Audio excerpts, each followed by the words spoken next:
So this video might seem like a no-brainer to a lot of you, and yet I still feel like I need to make it because it apparently is not a no-brainer to everybody.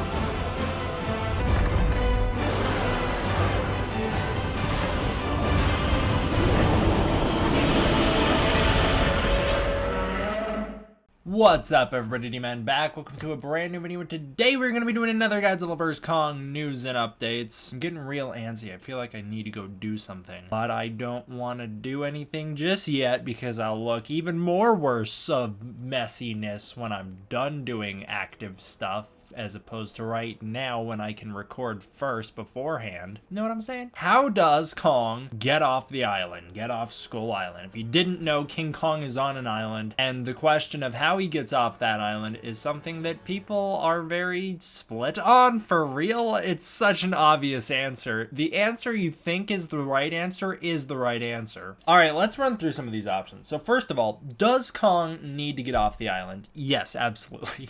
I'll answer that one right away. Yes, Kong needs off the island, and I'll tell you why. I don't want to watch a stale fight. Now, sure, you could argue, well, the original King Kong vs. Godzilla, they fight on the mainland, so it would be new and original to have them fight on Skull Island. I would argue that you didn't watch Kong Skull Island because he already fought a big reptilian monster on the island. You don't want to have to reuse the terrain. I don't want to have to spend the whole movie there. I'm fine with a King Kong movie set there, but a Godzilla movie set almost entirely on Skull Island, or where the big battle happens there, it just feels weird to me. I don't know about you guys, but that's how I view it. Also, it just would not be that visually interesting of a place for them to fight. I want to see Godzilla and Kong fight in a city, and I'll tell you why. The original King Kong vs. Godzilla, although it's my favorite movie ever, it still has flaws, and one of those big flaws is they never fight in a city, ever. They never do. They never do. They fight around like one building, a pagoda that they destroy. They fight in a hill, like a big plain early in the movie, or halfway through the movie, and then at the very end of the movie they fight on Mount Fuji, and then in some like rural area. They're never fighting in this city, and that's what I want to see. It'd be so much cooler to watch them fight in a city, to utilize that environment in a fight. That'd be much more interesting than them fighting on the island. So yes, they absolutely need to fight off the island. Also, again, I want to see new locations, and I think everyone involved wants to, because the MonsterVerse doesn't really like to reuse locations so far. So I can't imagine they're going to want to reuse all the locations again for Godzilla vs. Kong when they could go somewhere entirely new in the world. Alright, now where are they going to move him? How, not where. We'll talk about that later. But how are they going to move him? How are they going to get Kong off that island? Well, we'll go from most absurd to least absurd in order of, these are such popular theories too, which is why it just blows my mind. This first one's not. Balloons were able to transport Kong in 1962. They were able to bring him from Tokyo to Mount Fuji, so we could use big balloons again, tie him up, and then carry him to the mainland. No, that's not happening. It's too unrealistic. It's gonna look horribly silly in the new movie. I think it's alright in the 62 film because that's a goofy film in general, but if you're doing that in a modern day movie that takes itself seriously, it's not gonna work. So no to the balloons. A large ship. I've seen a lot of this as well. People are like, oh, they're just gonna transport him on a ship, just like in a lot of the other Kong movies. It's gonna be a big aircraft carrier or something. They're gonna put him on and then they're just gonna bring him back to the mainland. No, they're not. I don't see them doing that either because Kong's too big. If he's gonna be fighting Godzilla, he's gonna be, and I know everyone's going to debate the size, but I'm going to say minimum 270, somewhere from 270 to 400 feet. That's where Kong's going to be standing in this new film. They're going to be bringing Kong into the mainland, and he's just not going to fit on a ship. He just isn't. He's going to be too heavy. He's going to break the ship. Whatever ship. He's going to break it. So no, Kong is not going to be transported by ship. One of the other theories is that they'll do some sort of aircraft carrier, not ship. Okay.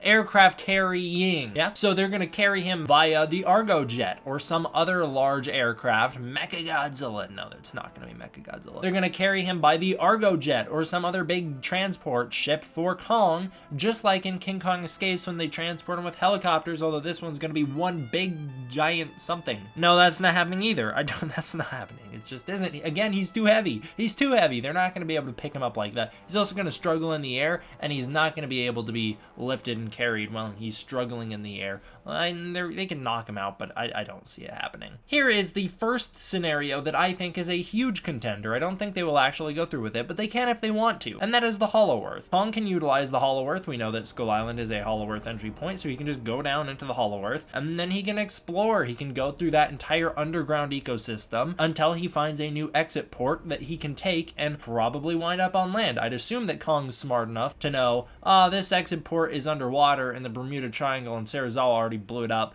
I'm not going to go out that one. I'm going to go out this other one in China or whatever. You know, I think he's smart enough to know which ones are safe for him and which ones are not. So yes, Kong could go through the Hollow Earth, he could explore the Hollow Earth, and that could be his method of transportation in the new movie. That's what a lot of the other Mutos do, so that could definitely be a possibility. The most likely scenario though, and this is the one that I said at the start, if you think it's the right answer, it probably is, King Kong can just swim. He can. It's not a huge deal. I've done another video where I was talking about where Kong was when Ghidorah was doing his alpha call. In that video, I discussed this as well, and I was met with mixed reactions in the comments of people being like, what are you talking about? King Kong swimming? No way. A lot of people use the argument like gorillas can't swim. I've got news for you. If you think Kong's a gorilla, you are dumb. He isn't. He isn't a gorilla. It's clearly stated, if you watch the Kong Skull Island special features, that they set out to make this Kong anything but a gorilla. He is not a gorilla. He's not even an offshoot of a gorilla. He's his own species. He is King Kong. He's much more human than gorilla in the MonsterVerse. He's a giant monster. He is not a gorilla. He is not bound by the laws of nature. He is a giant creature that could never exist in the real world anyway, so trying to apply real world logic to him like that doesn't make sense. If you want to apply real world logic like, oh, he's gonna weigh too much to fit on a ship, I will agree with you there. If you're gonna apply the real world logic of, well, in the real world, gorillas don't like to swim. Well, in the real world, gorillas also aren't 300 feet tall. I don't know what to tell you. Kong can swim. They also don't walk on two legs exclusively like he does, or jump shot helicopters out of the air. So yes, Kong will be able to swim. I can guarantee he'll be able to swim, and I'll tell you why. Not only is there precedence for it in Kong's franchise history, he was able to swim in both Toho films. Not only do we see him swimming in King Kong vs. Godzilla, but it's explicitly stated at the start of King Kong Escapes that he swims from island to island at his own leisure. We also see him do it at the end of that film. He jumps into the water and swims away. So yes, King Kong can swim in those movies. He had no problems going into the water in Kong Skull Island. He fights a squid in the water. He fights the skull crawler in a big swamp. And at the end of the movie, the last shot of the movie is Kong standing in the ocean. Behemoth is another big mammal titan that was able to swim great distances in order for him to reach Boston in time to see Godzilla become the king. So if Behemoth can swim, King Kong can swim. Behemoth's not an alpha. Behemoth's got no special powers. He is another mammal titan just like Kong, except worse. Where will Kong go though? I think that we know the answer. Okay, because there could be two answers actually. Florida is one of the answers. How Kong gets to Florida beats me. He is making a round trip if that's the case. How is he getting there? But we know some of the movie is set in Florida, so I would assume that's just gonna be a start location, not like a Kong's gonna wind up here, it's the ending location. Hong Kong, that's where I think Kong's gonna wind up. I think he's gonna wind up in Hong Kong because we know they filmed in Hong Kong. We know it's a big set piece in the movie. I think Kong's gonna wind up there. I think it'll be where the big final battle is set. And so yeah, I think that's where Kong's gonna be headed. They're gonna bring him to China. Not only will that bring in the Chinese box office in the real world, but it'll also put the MonsterVerse in a new location where we haven't spent much time. So yes, China is my big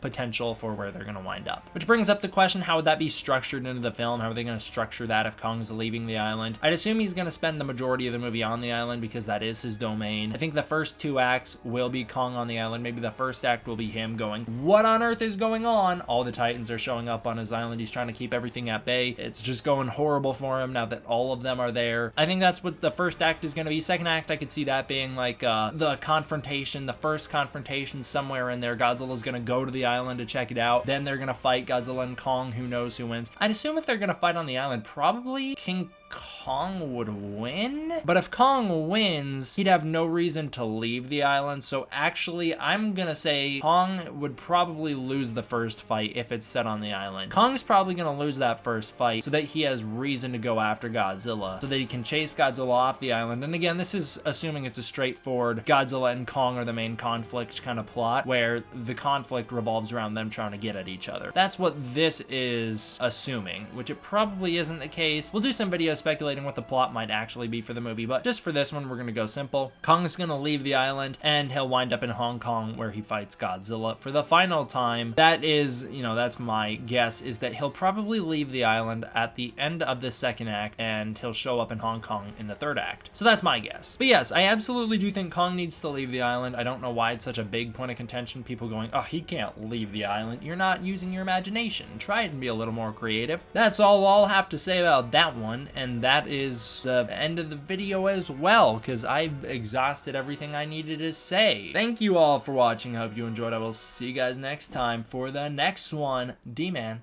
out.